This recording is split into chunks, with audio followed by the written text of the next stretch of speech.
Hello again, and welcome to my first book review. I'm reviewing the book Sundiver by David Brin. It was published in 1980, and it's the first installment of the Uplift series. It's a pretty good book, a lot less camp than I would have thought would be in a book from 1980. One thing this Uplift universe plays with a lot is the ancient astronauts trope. I mean, I guess it was before the ancient astronauts TV show that is ridiculous beyond measure. This actually just takes that whole idea and flips it. It asks, what if that's the way most species in the universe become intelligent enough to travel the stars? They have to be given a helping hand by some superior being who had a helping hand by some superior being, all the way back to some mythical progenitors. Well, in this book, as is the tradition with a lot of sci-fi novels that puts humanity in the center of the universe, mankind either was abandoned by our uplifters, or we never had any in the first place. In the book, politics are split between this. And it's just interesting to think about. It even references Von Daniken, that's the famous guy who wrote Chariot of the Gods. I've never read that book personally, but I think I know what I need to know about it. He basically believes that ancient mythologies and gods are based on extraterrestrial influence. That's an interesting thought, but that's not what this book focuses on. This book focuses mainly on what would happen if a greater interstellar society stumbled upon us. How would we fit into that picture? There's a lot of interesting things in this book that's between the lines, like this whole deal with the probationers. Basically, everyone takes a psychic test, and as soon as you're deemed to have violent tendencies, which I think everybody has a violent tendency, everybody's got an edge that you can push them past, you're immediately given a chip, and you can't participate like a normal citizen in the society. You can't even contact these new ETs that show up and benefit from their superior technology and the help that they're trying to give. You're deemed dangerous to be around. That's interesting. It makes me think of the electronic ankle bracelets that felons are sometimes forced to wear. In 1980, that's when the war on drugs was kind of got on a high note, and when this tough on crime attitude was really popular. So it's an interesting little commentary on that. It doesn't go too deep into it. It's not supposed to challenge the social norms of 1980. No, it's supposed to be a futuristic novel. And that's just one thing that, must have been on David Brin's mind when he wrote it, is what constitutes a crime. Not the focus of the novel. The focus of the novel is an adventure of a ship made with human technology, therefore primitive technology, that can go to the sun. And on the sun they discover, living things.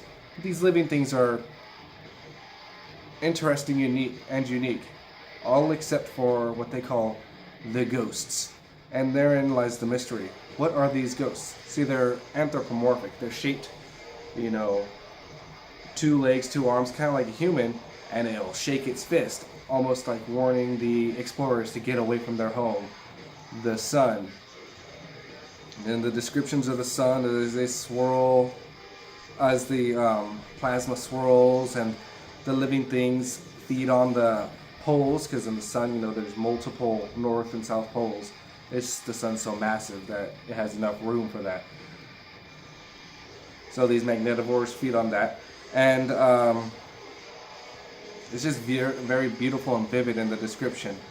Also, the main character, Jacob Demois, before the novel even starts, he had gone through some tragedy, and he lost his wife, and so he's lying low, and he's working on this new project that's supposed to help humans gain some purchase in this interstellar society of aliens by uplifting some animals of their own. Humanity is trying to uplift chimpanzees and dolphins, and Jacob Demois is just having a nice time trying to heal from his tragedy, working on this project, uplifting dolphins and swimming with them in the ocean. It's a beautiful way to open a book. What's interesting about Jacob Demois is he's got like two personalities, or so he thinks. One is this character who loves danger, whose hands itch to steal something and to pickpocket someone, or who loves mysteries. And this other side is a side that wants to play it cool, play it safe all the time. And he thinks that he's got some sort of schizoid problem. Later on, he's accused of just having a very vivid imagination. But that made me think, can you diagnose yourself as crazy? Because you are what you think you are. You'll act the way you feel. So it's an interesting thing that the book doesn't really go into too much about. It's just something that would be interesting to see David Brin explore more deeply. If you think you're crazy, then you are crazy. Or actually in here he's saying whether you think you're crazy or not, sometimes you're not.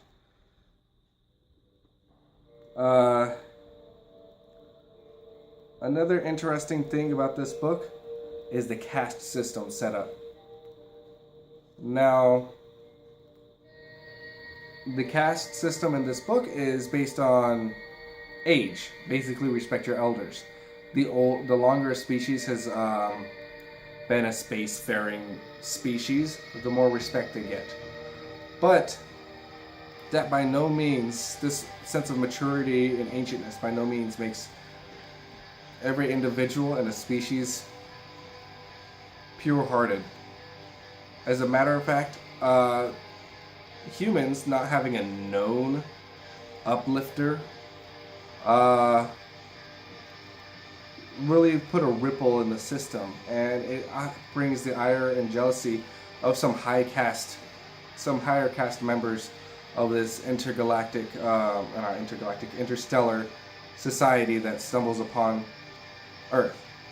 The one character in the novel, he's a very high caste, from a very ancient race, and he does everything in his power to discredit and disprove the team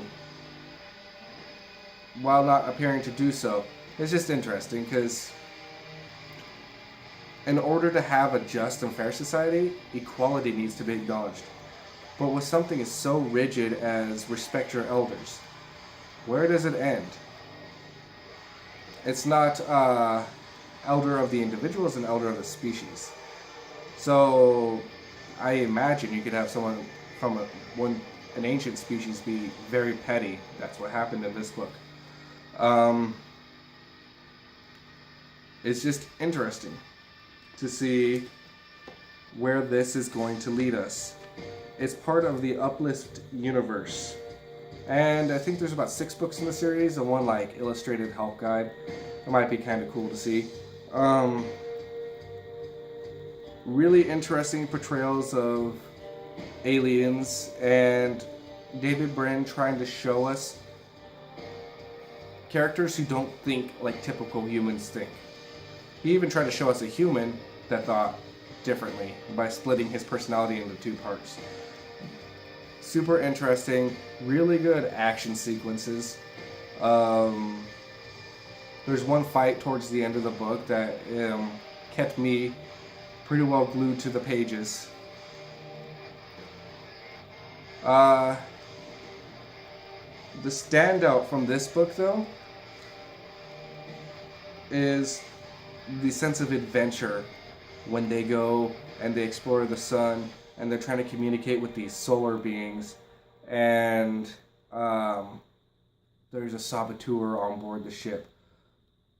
There's one death in particular that sets everything in motion, It is kind of sad because I would have liked to seen how that character really was, but we didn't get to see much of him.